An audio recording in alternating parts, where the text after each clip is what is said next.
Hey, everybody, and welcome to the Ultimate Job Search and Career Podcast. I am your host, Bill, the company's expert. And in today's episode, we're going to be talking about, should you ask for a raise and earning that promotion? Raises and promotions. This is a very relevant topic to a lot of people today. They don't know how to approach this entire topic. And unfortunately, this topic for them kind of sucks. It wangs chung, if you know what I'm saying. But that's what we're going to get into today. Raises and promotions. We're going to take some questions. And the first question is from Milan Grujovic. Milan Grujovic or Grujovic. I am terrible with names. I apologize. I'm sure I'm completely bastardizing Milan's name, although I will give him this. It's great to be named after a place. That's a sign of authority. If your name is Los Angeles Johnson, you know you're onto something. But the big question is, why does Milan look so much thinner than me in his picture? This is the question on everybody's minds. And today we're maybe going to get to the bottom of that question too. Okay. Milan says, hello, Bill. Thank you very much for this video. As always, you gave a bunch of good advices and useful tips. I was wondering if you could make a video about getting a raise, but without promotion. It is a common thing that someone starts work in a company having a certain set of tasks and assignments. And then, over time, this set of responsibilities slowly grows. At some point, the negotiated salary is no longer appropriate for all the work that is being done. What should one do in this situation? As I see it, you can either say that you are overworked and ask for a raise, or shut up about it and just keep on working. If you ask for a raise and you do not get it, what then? Do you have any advice on this matter? Love the videos. Keep on with the good work. Milan Grujovic. Grujovic. Okay, that's an excellent question, Milan. And very clearly stated too. Way to go. You are not the only one wondering this. There's many people in this situation. Let's get into it. Okay. So some stuff right off the hop here, just to make everybody, make sure that everybody's on the same page. Okay. We need to understand what it means getting a raise and what it means getting a promotion. Okay. Technically, raise means you get more money, but your job responsibilities don't change. Okay. Getting a promotion means you get more money, but your job responsibilities expand. Okay. So let's be clear on the terminology here. So technically, we're not talking about getting a raise if your responsibilities are changing also. Okay.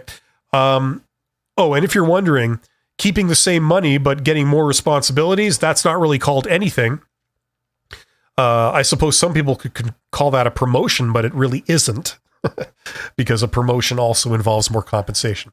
But you're absolutely correct. Now, this is a common scenario. You take a job, and in the beginning, you have certain responsibilities, but over time, your responsibilities gradually grow, and your compensation might not keep up. It might have stayed the same from when you were first hired. In some cases, you might have an annual cost of living increase, which is maybe a couple of %, but I mean, it's negligible. You really have the same compensation as when you first started, okay? And this is a common complaint. Now, the question is, should you ask for a raise? Okay, and then if you get it or you don't get it, what should you do then? Now, here's the deal. In order to approach this topic, this is going to require a certain amount of self-awareness, okay? Because it's very hard to give one-size-fits-all advice to all people in all situations. I'd say it's virtually impossible, okay?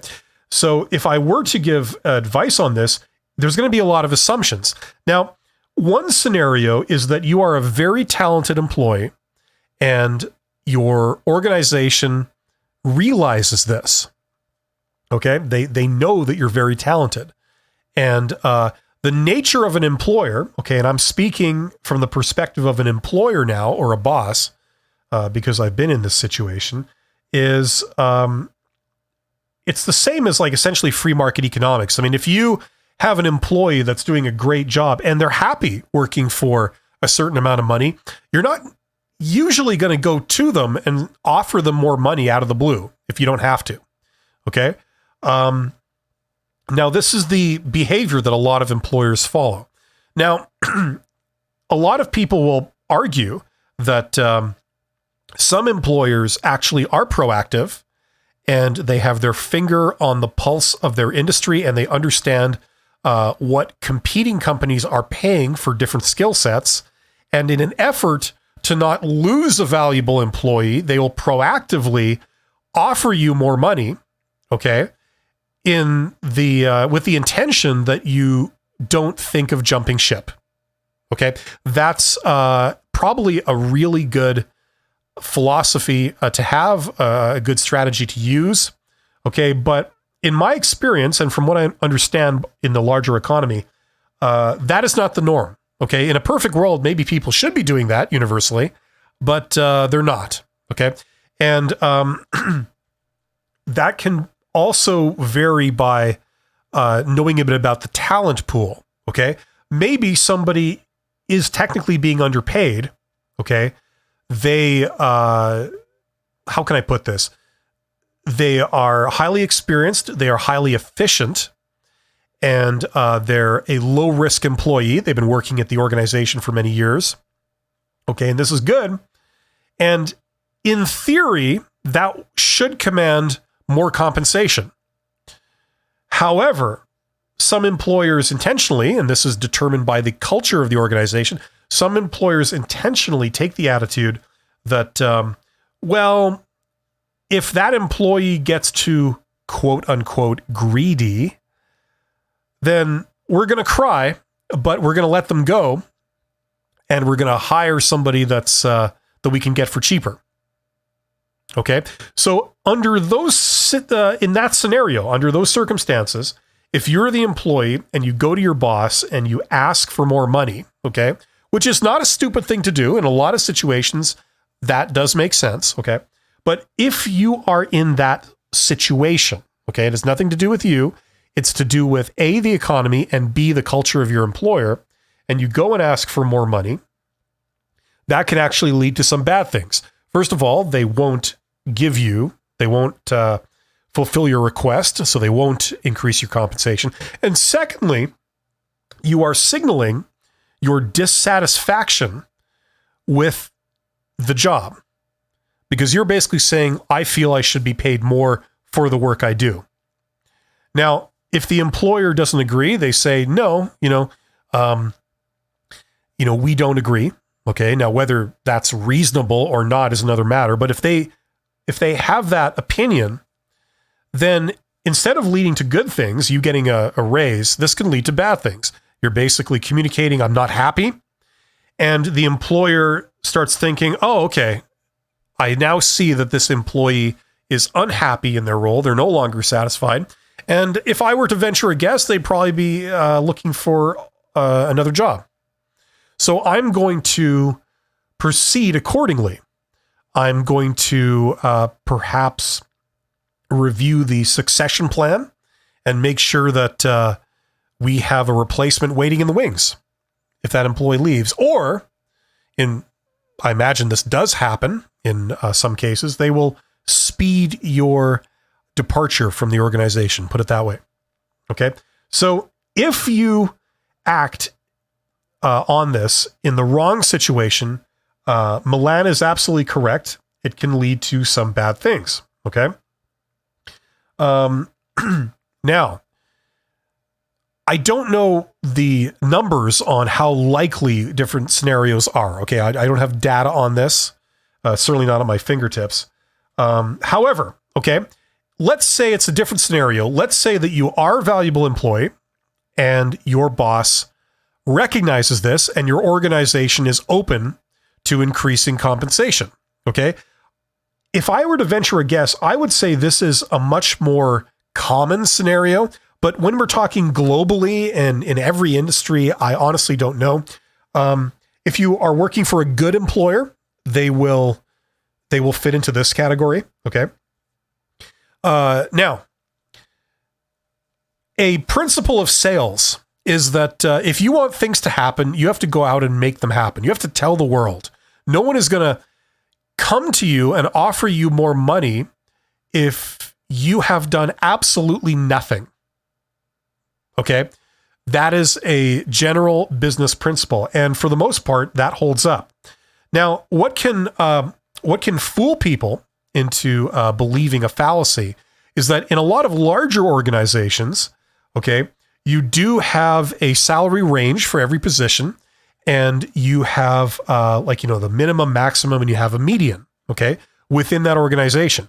And what they do is when someone is promoted into a job or they start with the company, they usually start towards the bottom of the salary range, okay, somewhere around the minimum for that role.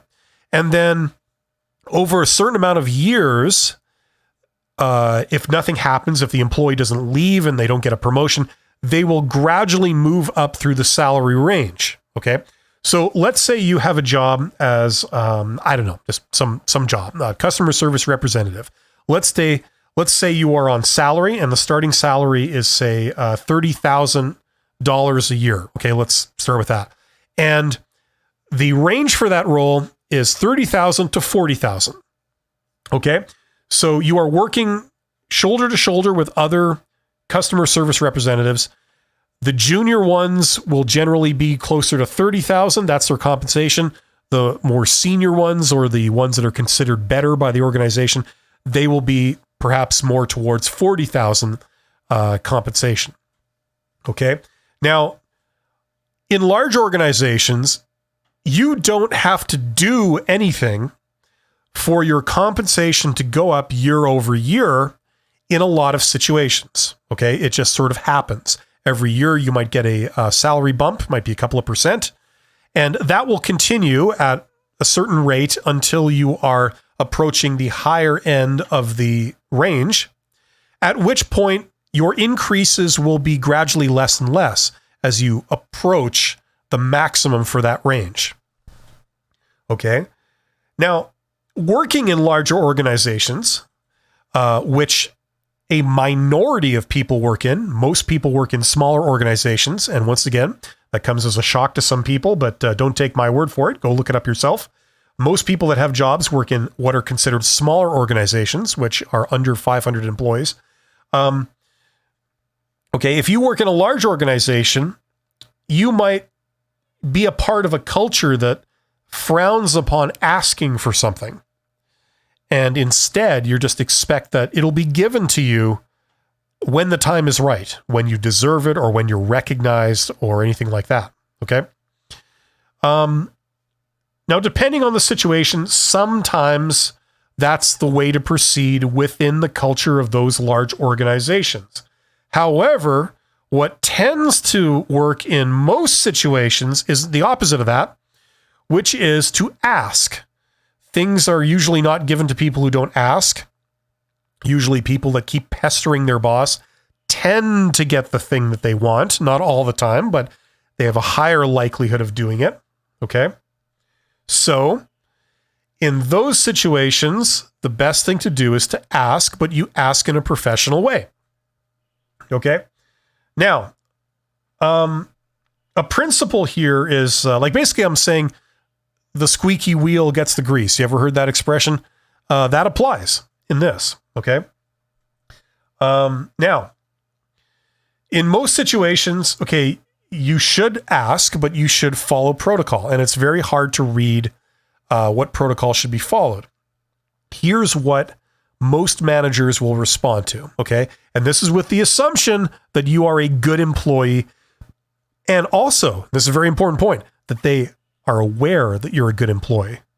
Okay, you could be the most amazing employee in the world, but if your boss doesn't share that opinion for whatever reason, this will not work. Okay, so assuming you're a good employee and you're in a culture where asking for something is not frowned upon, which is most situations, what you would do to do this professionally is you would go to your boss and you would ask, about the compensation. And the way you would do this is you would say, look, here were my responsibilities at the beginning. when I took this job, and this was my compensation. Now, my responsibilities have grown over time, and this has been largely unofficial, okay? And my compensation has not increased accordingly or in tandem with my responsibilities. Now, I was looking at, there are websites out there that can tell you this, like PayScale and Glassdoor and things like that can give you sort of general salary information. It's really not pinpoint accurate. Some people think it is. It isn't. Okay. It is for some jobs where there's like a high volume of data on those jobs. But for a lot of jobs, it really isn't that accurate. Certainly not when you look at different regions. But you can go on these sites and you can type in your job title, your region or your location, and what your responsibilities are. And you can get a ballpark idea of the approximate compensation for people in that situation. Okay. So if it shows that you should be making a lot more money than you are, considering your responsibilities, you can bring that to your manager and say, like, look, I'd like to discuss my compensation. The best way to do that is to have a closed door meeting with your boss. Okay. This is all under the assumption that you get along with your boss and they regard you favorably. Okay. This situation is not about you. It's more about the economy and your boss and your organization. That's why you need some self-awareness to make this work. Okay. So you have a closed door meeting with your boss. You would say, I would like to discuss my compensation. When I started, I had these responsibilities and this was my compensation. Today, these are my responsibilities and this is my compensation. As you can see, there is a bit of a discrepancy, and I have gone and gotten data on the job market, on the labor market, and it shows that for these responsibilities, the median salary is X, and I am below X. And that can be persuasive, okay? The thing you've got to make sure you say is that you enjoy working for the company, you have no intention of leaving, you enjoy your work, and you enjoy working for this particular boss or supervisor or manager or whoever they are, okay? You want to make that clear because you don't want this to come across as a threat. Give me this or I'm hitting the road. Because that feels like from the perspective of the boss, it feels like this employee is not on your side anymore. They're out for themselves. They don't care about the company. They don't care about the boss. They don't care about, the work they do. They're just in it to get as much as they possibly can by any means necessary. And what they're saying to you is evidence of that. Okay, that's how it can be taken. So you want to make it clear at the very beginning, like, look, I really enjoy working here. I'd like to work here for many more years. I enjoy the work that I do, and I enjoy working for you, and so far, since the time I've been here, I think it's worked out pretty well for both of us, right? However, I just have a question. And my question is, I was making this for doing this, and right now I'm making this for doing this. And I see that it's kind of under the market. It's under market price, or it's under what the average is that most employers are paying. And I'd love to keep working here. But if this trend continues, I may not be able to. So I'm very much hoping we can take a good look at this and come to a solution that works for both of us. Something along those lines. Okay, that's how I would do it. And that's how I would want someone to do it to me. Depending on the type of person you're dealing with and depending on the type of person you are, there's many variations of this. However, that's what I would recommend, giving a blind recommendation. Okay. Now, the other thing you got to be aware of is that this is not just a one event issue. Okay.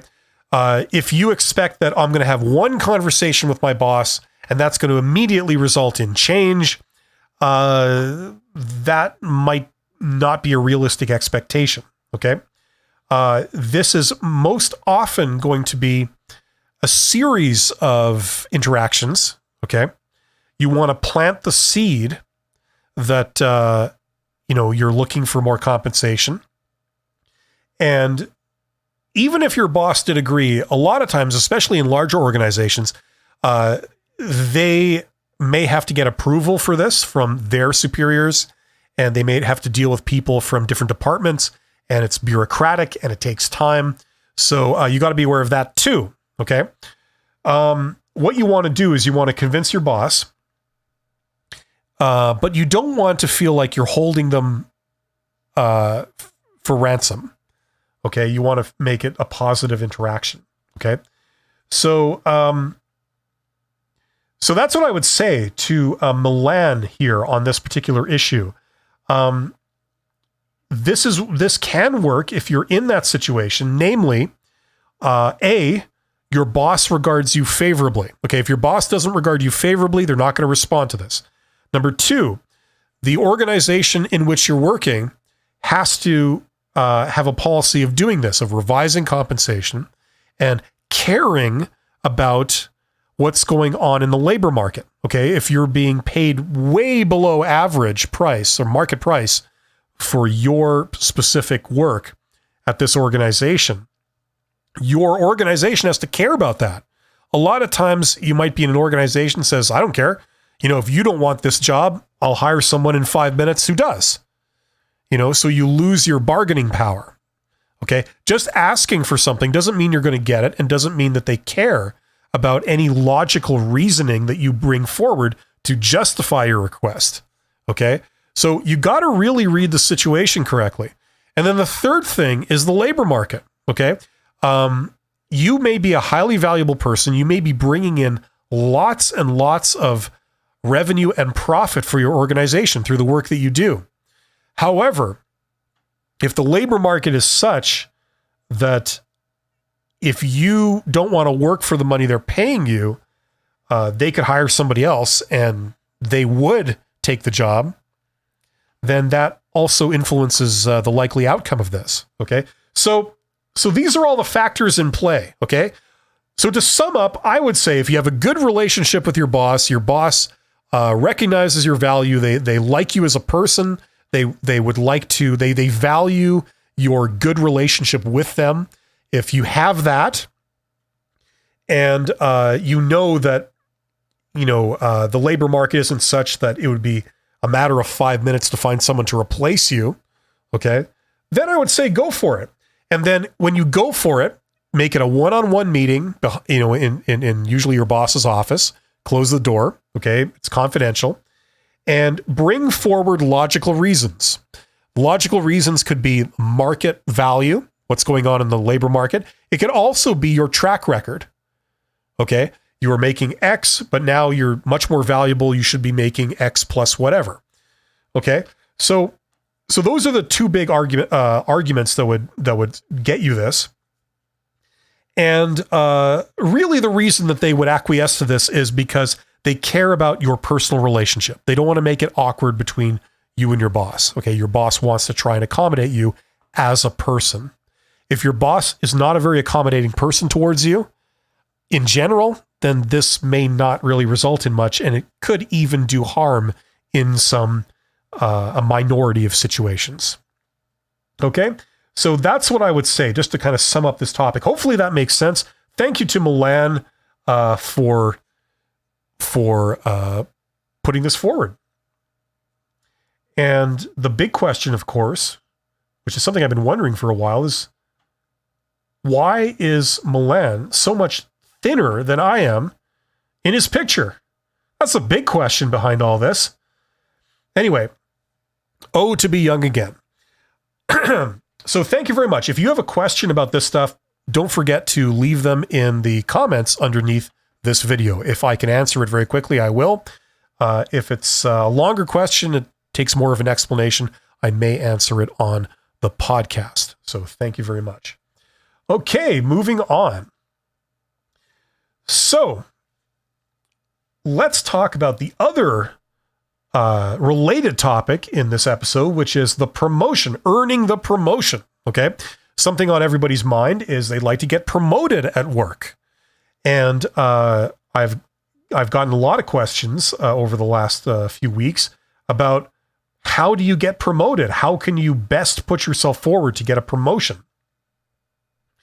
Now, a part of this, okay, if you're looking for a promotion, a part of it is going to be the nature of the relationship between you and your manager, okay, your supervisor.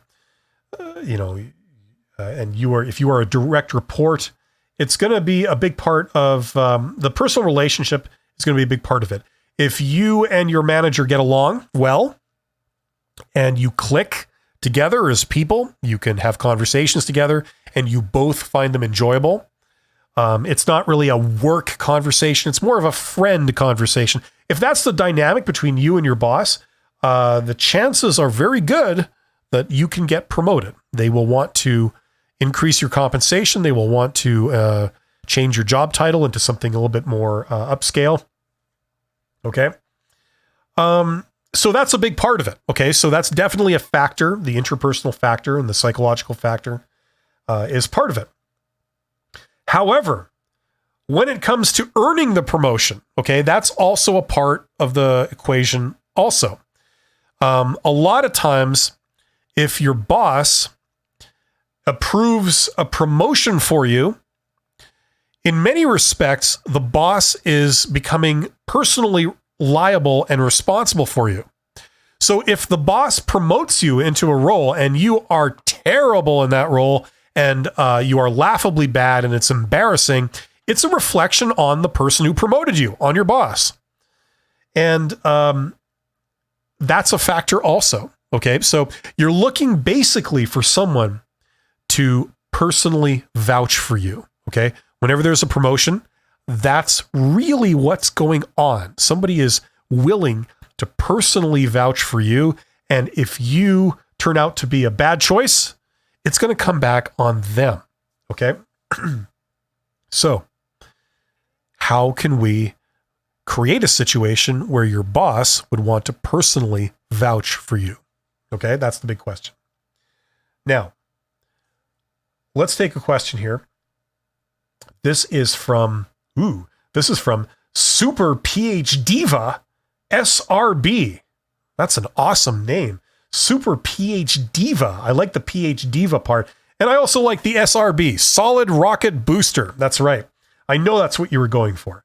So Super PH Diva SRB says, I'm very interested in this. Would the guide you created help in nonprofit spaces? Yes. Okay. I have created a course called the $100 MBA. And this addresses the other element of this, which is you need to prove your worth. You need to excel in your job. You need to demonstrate that not only have you mastered your current job, but you are displaying abilities that will serve you well if they were to promote you into your target job. Okay? And a lot of that usually hints on things beyond your technical skills. So let's say that you were, I always use the example of customer service representative. I don't know why, but that's kind of what's in my head today. So let's say you're a customer service representative and you're wanting to be promoted. You're wanting to be promoted to the next position higher up. And usually that will be some form of supervisor or manager. And likely you're going to be managing and supervising a team of customer service representatives. That's a logical step up. Okay. Now let's think about this for a second. If you are supervising a team of customer service representatives, what type of person would be good in that role? What would they need to have? Well, one thing they would probably need to have is they would be a very good customer service representative themselves. Okay, so that's the technical skills. They have the technical skills of a customer service representative. They can do that job really well. Okay, so that's a prerequisite to being the supervisor of the team of customer service representatives. But in addition to that, you're going to need some other things, right? For example, being able to manage people. That certainly would be an asset. After all, you're going to be managing people, right? So that's the big question mark for in a lot of promotions. Does this person have the skills that they don't need for the current job, but they do need for the target job? Like being able to manage people. A customer service representative doesn't need to have the skills in people management because that's not required for their job. But when you promote them into the supervisor capacity or the manager capacity, they will need that skill. Okay, so to be a candidate to be promoted into that target role as managing the customer service representatives, you would have to demonstrate that you have those people management skills. Okay, that's one area. Now, depending on the job you're going for, maybe the supervisor or the manager of the customer service representative team, maybe that person who's managing them would also need to know other things, right? Maybe you need to manage a budget, okay? You need to have some financial skills. Usually when you go from a worker to some kind of manager, the first thing you need is people skills. The second thing you need is financial skills. Okay? It's hard to be a manager when you know absolutely nothing about money. You don't know the basics of accounting. You don't know the basics of budgets. You don't know anything. That's pretty hard to get those type of jobs when you don't have any of that. Sometimes they can train you on the job, but a lot of times they don't. So it really helps when you have that. Okay? Now, some people believe that you can learn those skills by shadowing your boss. And sometimes you can, but sometimes you can't. Sometimes that's very labor intensive. There's a learning curve. And once again, people might not want to personally vouch for you if there's going to be a learning curve and you might make some mistakes in the meantime. So we come back to this thing I've created. I've created a course called the $100 MBA. And the intention of this course is to teach people what they would learn in business school. So you have all those skills to be a manager. You have the people management skills, you have the financial skills, and then you have other skills too that will help you in these roles. And this isn't, how can I put this? This isn't material that I have put together myself. This is simply a collection of material that you would be learning in business school. So there are textbooks out there that have all this stuff in there. And unlike a lot of textbooks, these are textbooks that most people can just read casually and learn it. Okay, you don't need to be a PhD to really understand the technicalities of a lot of this stuff. Okay, so that comes back to Super PhD Diva SRB's question: would the guide you created help nonprofit spaces too? Yes. When you go to business school, when you take the gold standard in business training, which is a Master's of Business Administration, MBA, when you take that, it applies to for-profit, it applies to nonprofit, it applies to any type of business entity. So yes, it is directly applicable if you want to work in nonprofit. Okay. The way business programs work in university, the master's level, is that you have a set of courses that are the core material, and then you have electives. So you take the core material, which are the foundation, the basics, and then you can pick and choose what particular areas of business you're in, or that you're interested in. And one of those could be specifically learning about nonprofits. Okay, that could be one thing that you would do.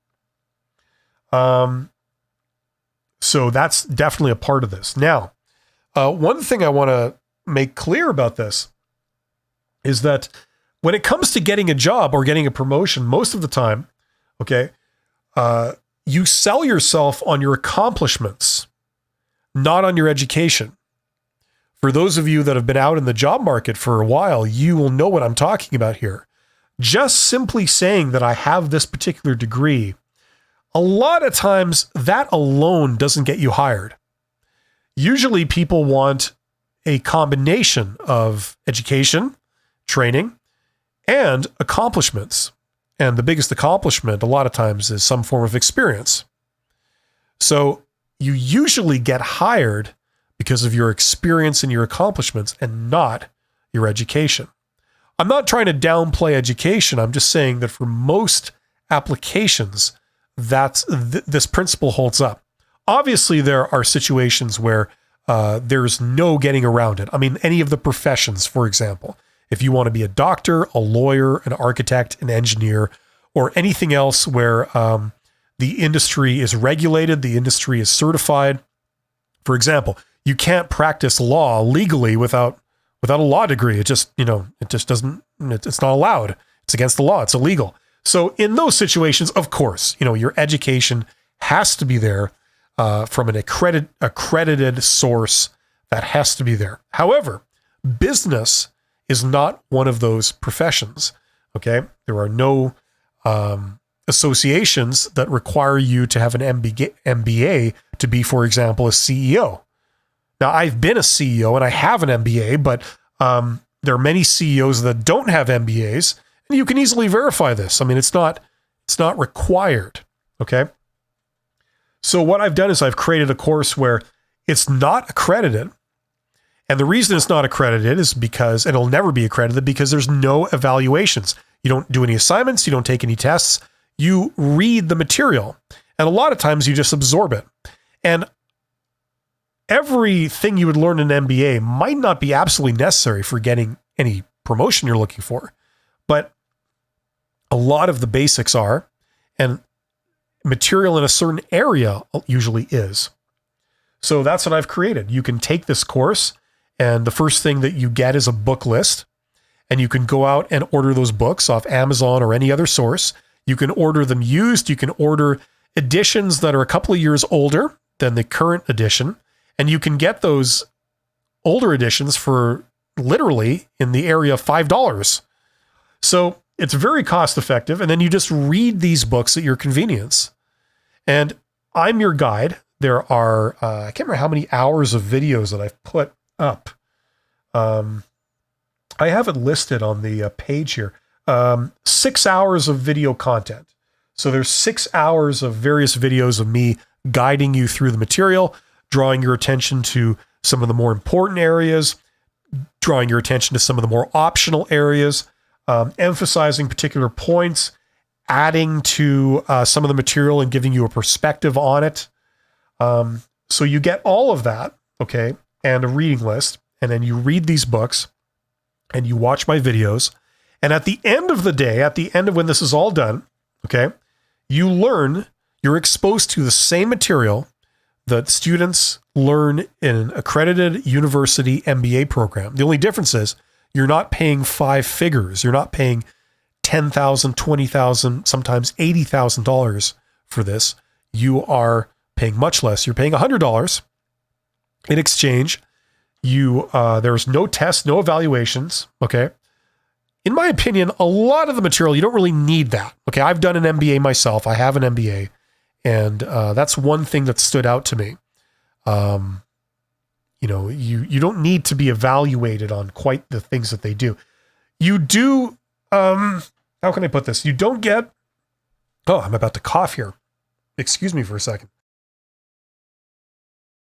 There we go. You don't get the personal interaction that you would with other students and with possibly a professor if you went to an accredited MBA program in a university. However, if you are doing a distance education MBA, which is roughly the same thing, you don't get that anyway. And, sometimes those are not the thing that a lot of educational institutions claim it is in their marketing materials. They claim that just by rubbing shoulders with other people, it'll open up opportunities. If you went to Harvard or Yale, yes, definitely, any of the Ivy League schools. But a lot of MBAs, that's not really how it works. Those of you that have been to such programs, you know what I'm talking about. But anyway, that's not what this is about. This is about learning business. Now, the purpose of this is that we'll help you in your current job to not only excel in your job, it'll also help you to understand what the company cares about, what your organization cares about. So you get their perspective, and therefore you know the right things to do that they will care about. And thirdly, it gives you the skills in the areas that you would need for your target position.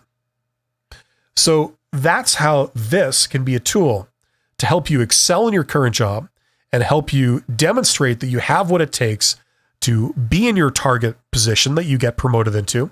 And if you have a great relationship with your boss, usually that's all it takes. Those things together.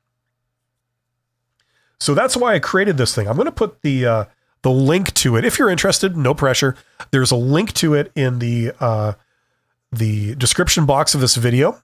You could click that link and check it out. And it gives more of an explanation of what it is and all that kind of stuff. But this can be a tool that will help you to get promoted if that's a role that you're looking to do. I've had something like between 30 and 40 people have enrolled so far. I haven't got a lot of feedback for it. People are just taking it. And that's great. I haven't heard any complaints.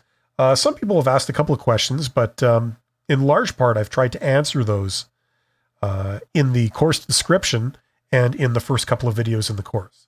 So that looks like it's working. Now, I want to thank Super PH Diva for not only their awesome name, SRB, but also their question. Thank you very much for that. And finally, I got one very quick question. This is from JT. JT says, what do you think of putting MBA after your name? Well, let's talk about this for a second. First of all, there's nothing preventing you from doing anything like this. Okay, you can put whatever you want after your name, and there's nothing technically stopping you. What matters is how people take it. Now, here's the deal. If you put an MBA after your name, the assumption most people are going to make is that you have an accredited MBA. You have graduated already. It's all over and done from an institution that's accredited in a Master's of Business Administration program. That's what they're going to assume. Okay. You can't put this after your name if you are enrolled but haven't yet graduated. That's frowned upon quite severely. Okay. What you should say in that case is MBA candidate instead of just MBA. But if you are not enrolled or you haven't graduated from an unaccredited institution, technically, most people would agree you shouldn't put MBA after your name. Okay. So for example, if you've taken my course, the $100 MBA, I call it an MBA because it is the same material as an MBA. However, if you were to put MBA as a suffix after your name as credentials, people are going to make the assumption you went to an accredited MBA program. And if they find out that's not the case, they are going to look unfavorably upon you. Okay. So for that reason, I wouldn't put MBA after your name if you say taken my course or any other unaccredited program. Okay. Because that could be deceptive. But between you and me, if you've learned the material, I think you have just about as much value as a lot of people that take MBAs, certainly people that take distance learning MBAs and things like this. The only difference is that they've paid much a considerably higher amount of money to take it. And the only experience they've had is they've had to do assignments. And in my experience from teaching in some programs like this, the reality is that if you write almost anything that's related to the topic and submit it on time, you pass. That's what education, unfortunately, is turning into in some areas. And they've done that, and they've participated in chat rooms with other students to some degree, usually ignoring them and just saying what you think, and that's your entire interaction. They've had that in addition to what they've had in my course, except it's cost them several $1,000s more than $100. Okay, so that's what I would say about putting it after your name. Now, the other maybe element here is how people take this. Does this make you more hireable? Well, it does in some isolated industries. Okay, there are some industries usually filled with large organizations, things like banking, where an accredited MBA is valued and recognized. But in a lot of industries, even some that are kind of surprising. An MBA is surprisingly, as a credential, is actually not valued in itself. What is valued is having a track record of business success and succeeding at your job. That's what's valued. Simply having an MBA degree in most situations in itself is not really valued as much as you would think. And if there's anybody listening that has taken an accredited MBA and has put MBA behind their name, you know what I'm talking about. A lot of times it doesn't automatically make you a shoo-in to be hired over someone that doesn't have an MBA in most industries. Okay, so the value comes from having the skills and applying them to succeed in jobs. That's where the value comes. If you can demonstrate that, you have glowing letters of recommendation, you have a track record of success, you have a list of accomplishments on your resume that are business-related accomplishments, speaking in terms of money or efficiency gains. If you have that, that's what's valued. And that's why I created my course that can help you with it. So if you are interested, check out the link. No pressure. Thank you very much to JT for sending in this question. Thank you for everybody for sending in questions. And thank you for everyone who's listening to this. You are awesome. You are valuable. You are hireable. There's a job out there for everybody. It's just a matter of finding it and connecting. So thank you very much for listening. You're awesome.